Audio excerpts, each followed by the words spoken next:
Hi guys! Today is going to be a little bit of a heavy topic. We are going to be talking about porn, our society's weird inability to accept that connecting with people can be much better, and just, sharing a little of my thoughts and some stuff I've seen online.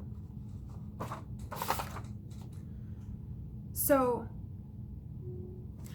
when we talk about porn, I feel like there's sort of two kinds, right? There is consensual adults who signed contracts or, consented in some way and who film themselves or have a filming team. And then there is non-consensual, highly disturbing stuff caught on film that is then uploaded to the same servers, and both are called porn. One has problems, but at least it is within consent with consenting adults. The other one is just pure problematic and very concerning when we think about its effect on us, on the people who are the victims of it, and a society that watches it and mimics it. So, I feel like a good place to start is that I'm not coming for anybody's sexual tastes. Like, if people engage in BDSM, if people like, domination, submission, that's a healthy part of sexuality.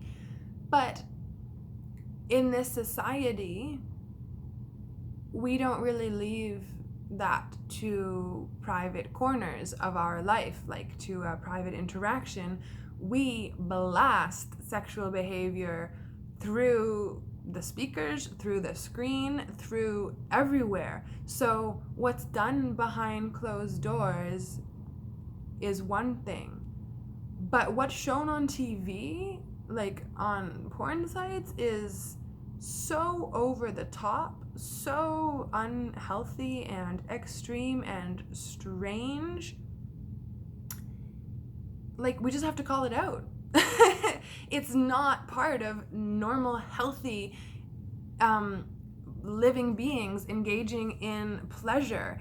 It's trying to get, it's like, So I just wanted to get that out of the way.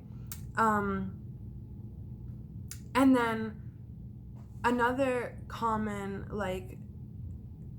counter argument to reducing porn is, but what about, people who choose to be sex workers? Can't people choose to do this?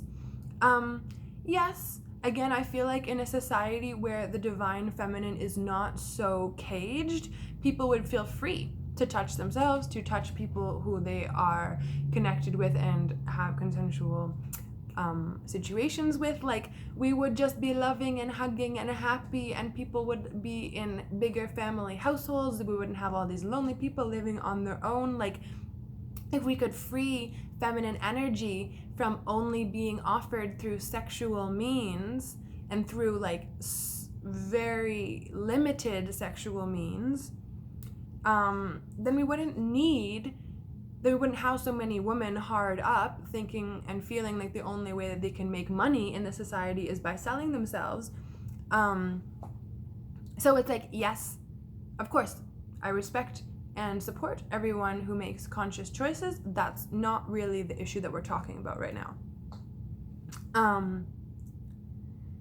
We're talking about the amount of weird, violent, degrading, abusive kind of conduct that is being normalized and being given a sexual factor to make it seem like sexually exciting and as if that's part of normal sexual interaction. I really feel like men are being wired in this society to equate sexual excitement with violence. Whether it's like a horror movie, like Alfred Hitchcock. I'm sorry, I loved his movies growing up. But what's going on in those movies except a glamorous woman, like most of them? I'm making a generalization, obviously. But so many horror movies, so many action movies, there's nothing going on except we have a woman who's sexualized to the nth degree so that we will look. And then horrible things happen. Often to her. And so it's like, our bodies have emotional reactions to what we see, to what we feel. And when we're being excited, when the arousal is growing because there's this big explosion, or like, running around, all this stuff is happening, oh my God, it's so da-da, and then you add the sexual factor, then you wire people to think that feeling angry, think that violence is a normal part of sex. It's not. You don't need to feel pain to feel pleasure. Some people have their preferences, and that's cool. But I just worry for the teen who has their first sexual experience and is being slapped or this or that, and they don't know that they can be kissed without being choked. They don't know that being touched, that intense, feelings of bliss and of satisfaction and excitement can be reached just from feeling good. There's a lot of sensors on the body, and we totally dismiss the power of touch. Right now, when we've been quarantined, we are really being shown and reminded how powerful touch is and how much we have left it out of our society. Because that's another thing. I know as a young woman, myself and many included, it feels people I know, it feels like a lot of young men don't know that they could do anything except put their penis inside you. That's all, the ness is all they know. And that doesn't make a woman feel very, heightened. And it's just not, that's not the highest that sexual intimacy and pleasure can go. It feels like this society has a problem with women in control of themselves. The society has a fear of women in control of their power. Because if you really wanted such a lovely sexual experience, wouldn't you want someone who knows what they like, who knows their body, who knows how to interact and communicate with you sensually and confidently and maybe even lovingly? Wouldn't you want a great experience? No, instead we have sort of idolized this figure of the emaciated, skinny model, almost and I'm not, saying there's anything wrong with being thin. I'm just saying that in a woman's body, when she is fertile, when she is breastfeeding, when she is giving birth to children, when she's eating well, her body changes and fluctuates. It goes up and down. Her stomach gets bigger. Yeah, that's where the baby is grown. That's where food is digested. This model that we see all the time of women who are basically almost too thin to even menstruate, is what we see on the runway.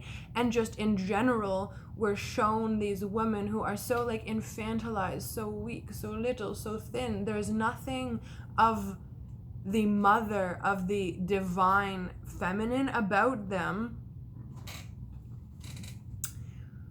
which makes me kind of think that we're not really looking for sexual experiences and interaction. It's more about control.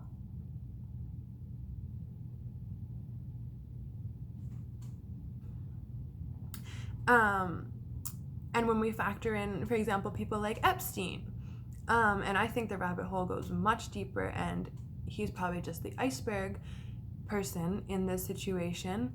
But when we talk about those kind of situations, and you hear the woman who went through that, it's very evident that it's not only sexual pleasure that these people get from dealing with these young women, girls, children.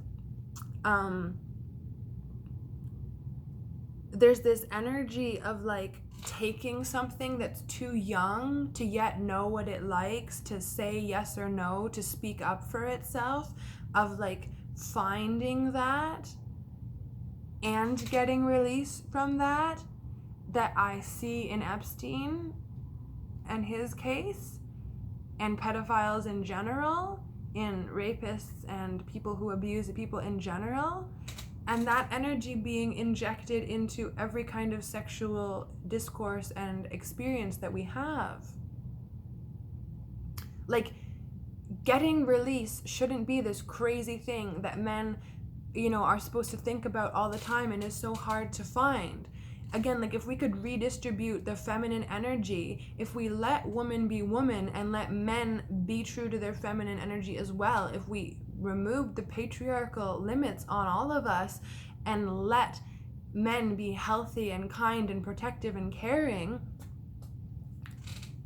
it would be ludicrous to think that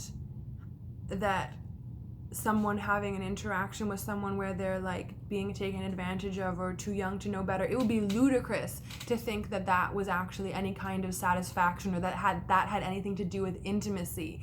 It's clear that it's all about control.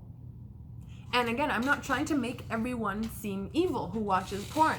I'm saying that these are the messages and energies that are being infiltrated by evil people, and they spread out, and the average consumer, average viewer is exposed to them. And then the way that humans are very easy to become programmed, we associate one thing with another, we have an intense reaction, and that link is formed again and again.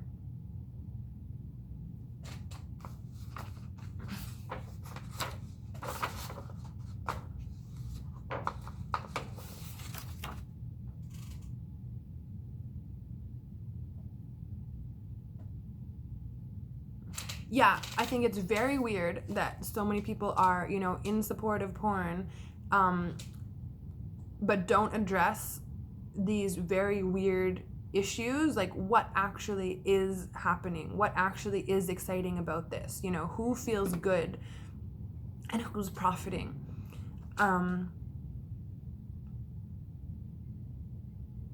Yeah, and a lot of women, feel tempted to do porn, to do OnlyFans, to do these kind of things because of the amount of money that you'll make.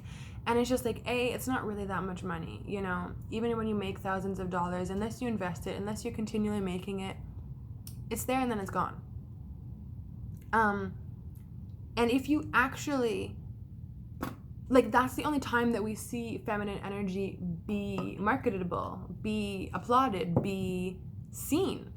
A woman feeding her baby with breast milk that is natural, that literally, like, the human body is designed to produce its own food to feed our own children, that's nasty. That's, should be hidden up. But like titties bouncing around on a screen advertising something is marketable. That's a really weird dissonance to be a living human female and see those kind of things happen.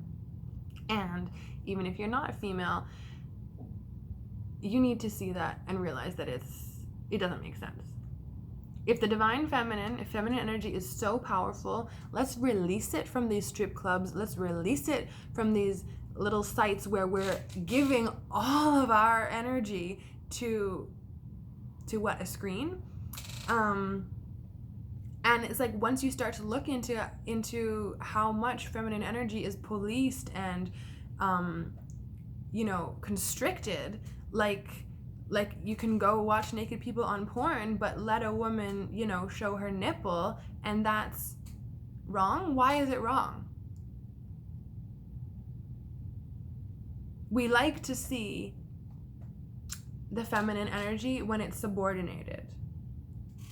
And I think that so many people are wired, again, because of the sexual factor introduced with subordination, that they see a woman, they see the intense reactions, and it gives them something. And I just want to really put out this idea that we don't have to hurt each other, to take advantage of each other, to be violent in order to feel these intense expressions. We have been wired to associate negative things with us getting turned on that hurt people, and that oftentimes are the direct result of us being exposed to crimes. And we've got to look inside. Like, you can live a life that you love and be happy and connect with other people, and when you do it, it can feel amazing. But that takes looking at your shadow. That takes knowing what you like, what you don't like, how you like being touched, you know, being open, being vulnerable, communication.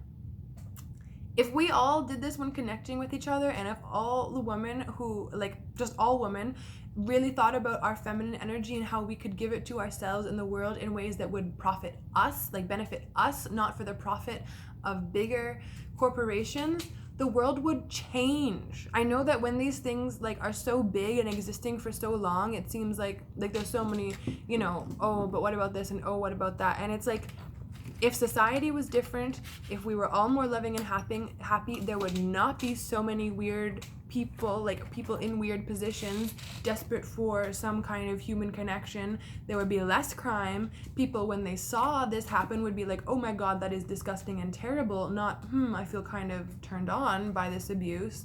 And society would change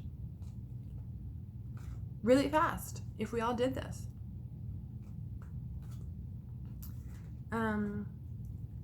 One of the most disturbing things I learned several years, I'm just going to say a bunch of personal stuff related to this now, is a few years ago on Netflix, I was watching this movie, and it was about Deep Throat, which is like the most famous porn film.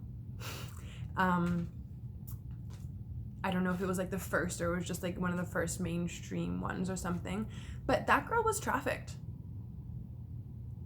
Like that girl was forced into giving her body many times to men, like when she was, I think, like drunk or drugged by by this man who like basically conned her into thinking that he was her boyfriend and really is her trafficker. And I remember in one scene, it even says that like you could see the bruises in the videos on her from her abuse. Like, does that not send chills down your spine that America, that the world watched this woman and was just like so blown away by the blowjobs that she gave that you couldn't see that she was being abused? We have to disconnect sexual intimacy and the abuse of women. From the very start of porn being mainstream, that has been the case, and we have got to realize that. That is a real person, and all those men are real people who are probably still alive and somebody's uncle or grandfather. Today. And like in terms of the hashtag like trafficking hub, I've seen a lot. That's kind of what prompted me to talk about this lately. There have been many like brave girls, I have to say girls, not women, who have come forward and said like what, you know, that they were abused, kidnapped, horrible things happened to them, a sexual dimension was added, and it was put on these porn websites. And you can look into the details yourself, look up the hashtag trafficking hub, but these companies would do things like put more and more ads on the video the longer it was up, as they were communicating with this girl about taking it down, which meant that the longer it was up, the more ads they put, the more ad revenue they made. So these sites literally make money off somebody kidnapping a child and filming it. That's problematic. And I'm very passionate about this because when I was 18, 19, I did light sex work. I didn't have sex with people. I did things that, you know, were sort of light sex work. But I know that nobody forced me to do that. I forced myself because of the social conditioning that I got. And I did it and I got out. And I just feel like a lot of other women have a lot of time to be programmed by this, and it eats up into our energy our whole life, feeling this weird massive pull of how much money we could make, and then like being disturbed or like, you know, media treats it like a joke, like, oh, what if my boyfriend watches porn? Like, this is a serious issue. And yeah, I just hope that we can continue to discuss and remove the negative energy from our society.